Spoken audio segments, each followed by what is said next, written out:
Ooh yeah, Juiceman Benji here, and here's another quick opinion video for you, and this time I'm talking about video game soundtracks. There's so many amazing ones out there that it becomes kind of hard to pick what is actually the best one. You've got different platforms, different genres, different tastes. It's all subjective, and just like with any creative product, you're always going to get a select few that are always mentioned and are widely acclaimed more than others, like these ones here. So I'm not going to waste my time talking about the popular ones. This video is about my personal favourites that I think have gone under the radar a little bit. The ones I mention here have their fans, but I don't think get nearly as much praise as the usual suspects. Also, as I was making this list, I coincidentally had a pick for every genre, so that's how I'm going to split them. So starting off with the best open world soundtrack, Watch Dogs 2. This entire game, let alone soundtrack, went fully under the radar in my opinion, mainly because of one E3 demo for the first Watch Dogs.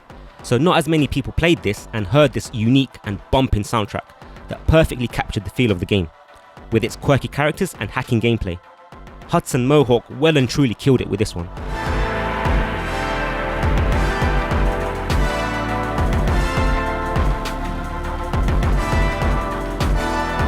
Next up comes from the fighting genre, and it's Streets of Rage on the Sega Genesis. There's so many cool and fresh sounds packed into this game. The entire game is pretty much set at night, so it has this almost cyberpunk style feel to it, with its techno beats and synthy melodies, which is surprising because it's a 16-bit game. My favourite part of this soundtrack is always the intro. It just sets the tone of the game perfectly.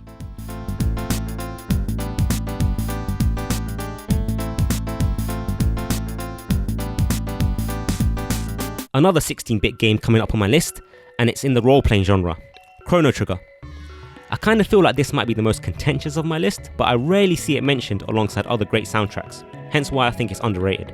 Despite it again, like Streets of Rage, being a 16-bit game, there's so much flavour oozing out of this.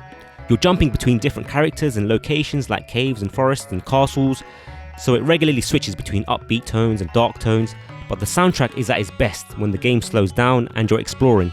One of my favourite tracks of all time is the one where you enter the Kingdom of Zeal, where you're told dreams can come true. The Corridors of Time.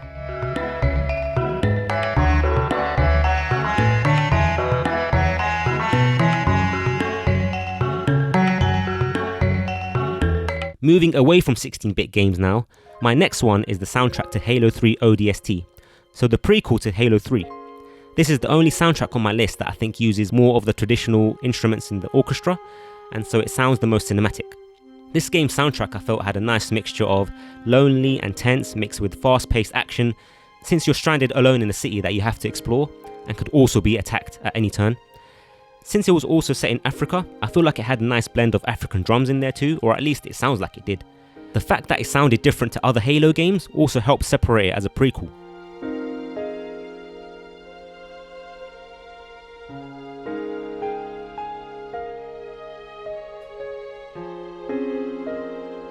My next entry into the list is also another first-person game, but this time is in the action-adventure genre, and it's Mirror's Edge. This entire game's concept, gameplay, art style, and sound was so perfectly matched. Everything is so bright and vivid, and you're flying across rooftops at a fast pace, and the music pretty much fits that same description. There's lots of airy and soft pads throughout, which gives off that feeling of the wind rushing by you, and then there's parts with high tempo drums that gives the gameplay a sense of urgency, since you're basically always running in this game. An underrated score for an underrated game.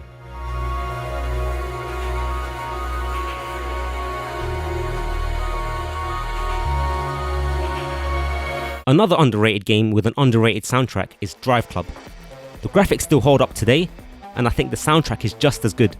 It merges cinematic and electronic music with a constant growling synth bass which gives it that gritty feel to it and gets you pumped for racing.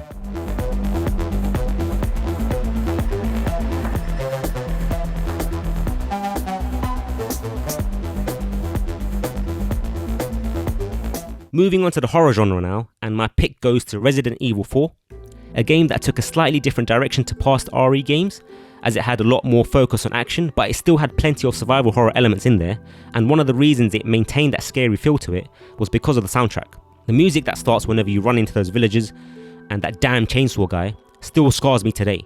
But then on top of that, there was also other tracks like the save room music, which is kinda creepy, but at the same time feels relaxing, In other words, it's telling you, yeah, you're safe for now, but once you step outside, this fat thing is coming for you.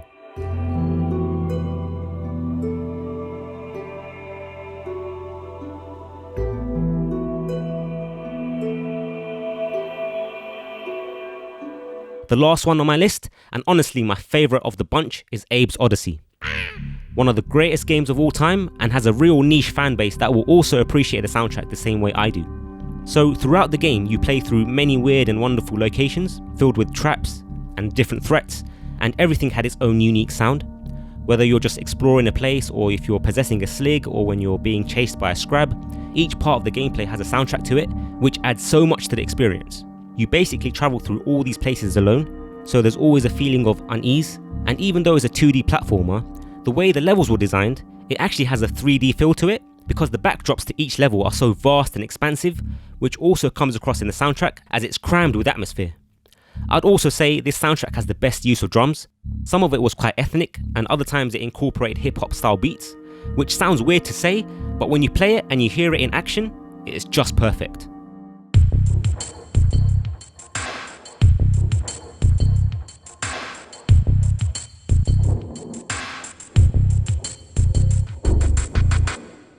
Before I finish off the video, I had a few honourable mentions, and those were Alan Wake, Crash Bandicoot, Crysis 2, Hotline Miami, Tekken 2, and most recently, Days Gone.